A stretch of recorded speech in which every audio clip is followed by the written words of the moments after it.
Wahyu pasal 5. Gulungan kitab dan anak domba.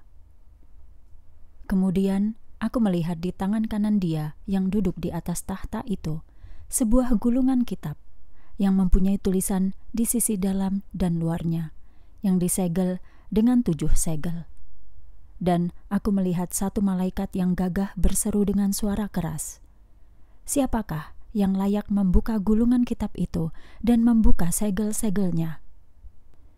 Akan tetapi, tidak ada seorang pun, baik yang di surga, di bumi, maupun yang di bawah bumi, yang dapat membuka atau melihat bagian dalam gulungan itu. Maka aku mulai menangis terseduh-seduh, karena tidak ada seorang pun didapati layak untuk membuka gulungan kitab itu atau melihat bagian dalamnya. Akan tetapi, satu dari tua-tua itu berkata kepadaku, "Berhentilah menangis.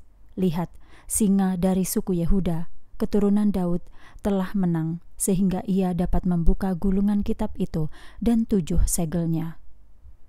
Dan aku melihat di tengah-tengah takhta dan 4 makhluk tadi, dan di tengah-tengah para tua-tua itu seekor anak domba berdiri, seperti telah disembelih, yang memiliki 7 tanduk dan 7 mata, yaitu 7 roh Allah yang diutus ke seluruh bumi. Anak domba itu datang dan mengambil gulungan kitab itu dari tangan kanan Dia yang duduk di atas tahta.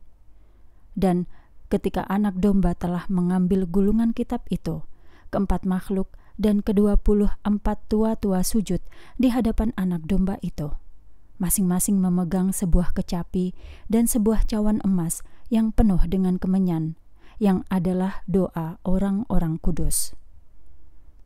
Lalu mereka menyanyikan suatu nyanyian baru.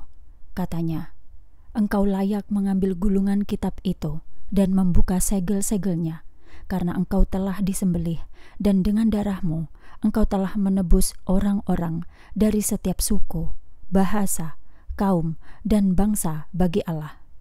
Dan engkau telah menjadikan mereka menjadi suatu kerajaan dan imam-imam bagi Allah kita, dan mereka akan memerintah atas bumi."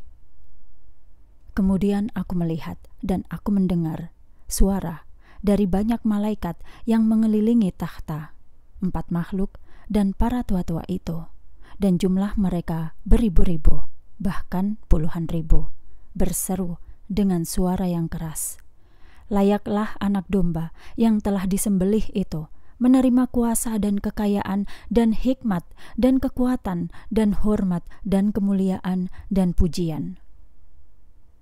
Kemudian aku mendengar setiap makhluk yang ada di surga dan di bumi dan di bawah bumi dan di laut dan semua yang ada di dalam, semua itu berkata, "Bagi Dia yang duduk di atas tahta dan bagi anak domba, semua pujian, hormat, kemuliaan, dan kuasa sampai selama-lamanya." Dan 4 makhluk itu berkata, "Amin." Dan para tua-tua sujud dan menyembah.